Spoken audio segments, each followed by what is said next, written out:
Well, good morning all. Today I'm continuing on the recirculating shower in the bathroom. Got all the panels up now. Sorry, there's not great light in here at the moment. I'm just putting a hob in here to stop the water flowing this way when we have a shower. There'll be a shower curtain up this way and the shower door on here, a hideaway door. So I'm just working out where that should go. I'm pretty sure that's pretty much where it's going to be. Gives us a fair bit of room in the shower and the toilet will be fine. Once I've got this into place, then I'm going to sand all the floors and then clean it all up. And then I'm going to start waterproofing all the edges.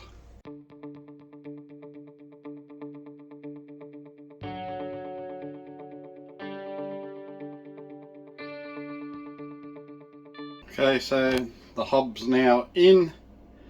Now to sand it all and clean it all up, and then I can start doing all the edges and the seams with waterproofing.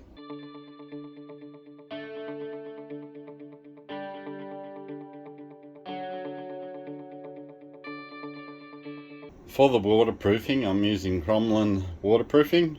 This is the fabric reinforcing bond breaker, and the showerproof water membrane. That's 4 litres. Each litre is supposed to cover 1 square metre of the surface that you're doing on. So I'm pretty sure I'll have enough for the bathroom. So I've started to roll this out, but I'm not going to have enough of this. I'm going to have to buy more, but I'm going to do the shower base first, and along the walls as far as I can get up. I'll go and get some more.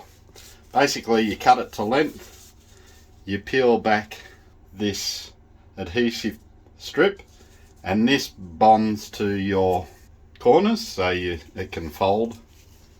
This folds into a right angle, and you stick it along there, and what happens is then you get the membrane, waterproof membrane, and you put it behind this fabric and push it against it, and then you put over the top of the fabric. So sort of like fiberglassing, same sort of thing. So you got to make sure you do it behind it to make sure it gets wet enough to hold, and then on top of it as well. So that's what I'm going to start off with. As I said, I haven't got enough. I'm going to have to go down and get more, so I'm going to cut it and see how much it does, and then I'll get more for the rest.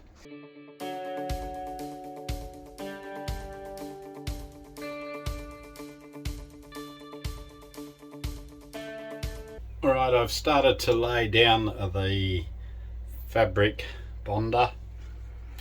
It's got a sticky part in the middle which joins. You've got to lift this part up underneath to put in the waterproofing, then put this down, then put the other stuff on top. So I'm going to do all the walls and edges now, and then I'm going to do all the edging now, and then I'll do the walls once the edging's dried.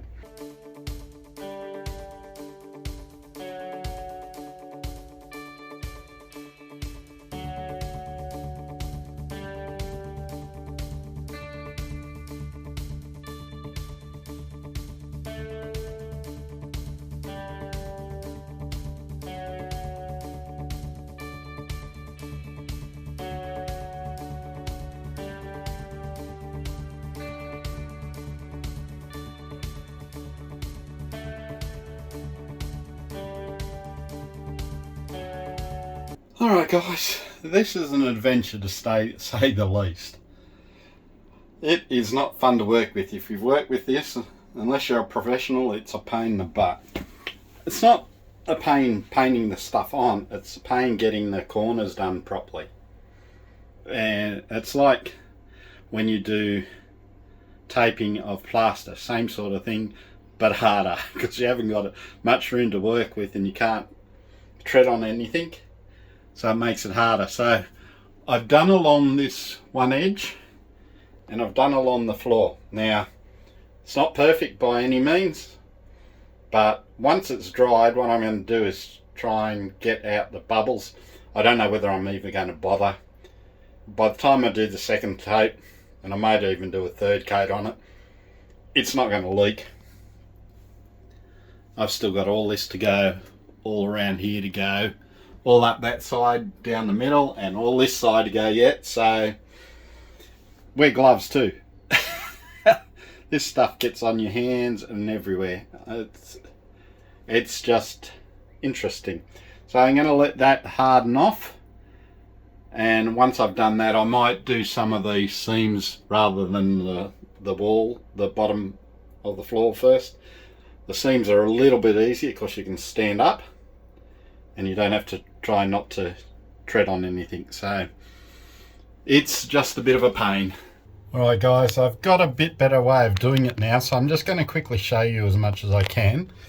So what I've done is I get a whole lot behind, like such, on either side and in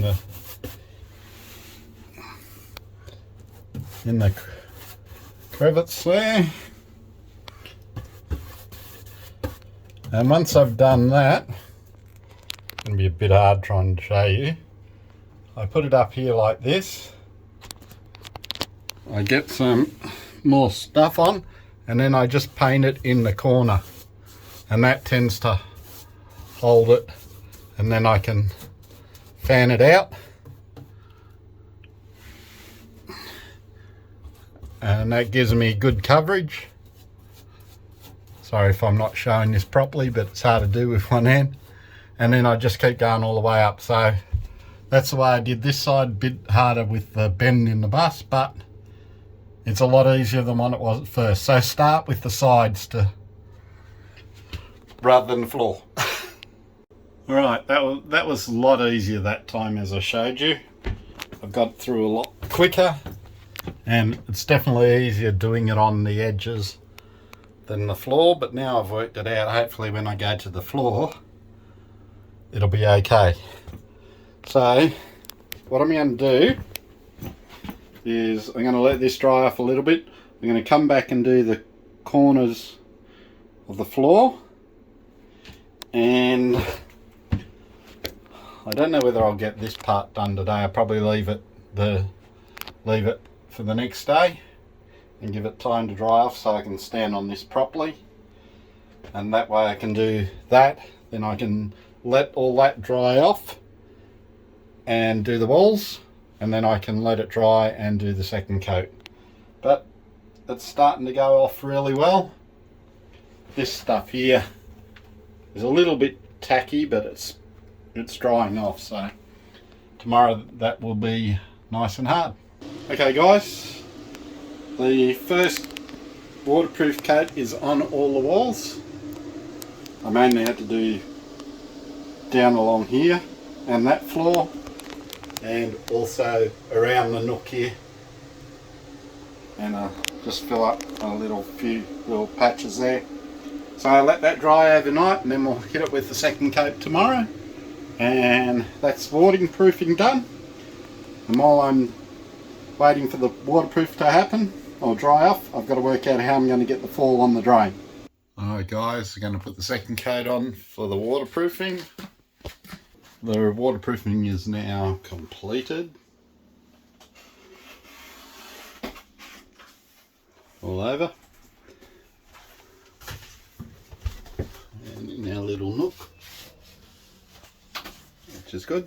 So we shouldn't have any more problems with if the drain backfills. It should just all now still go down the drain, so that should be good.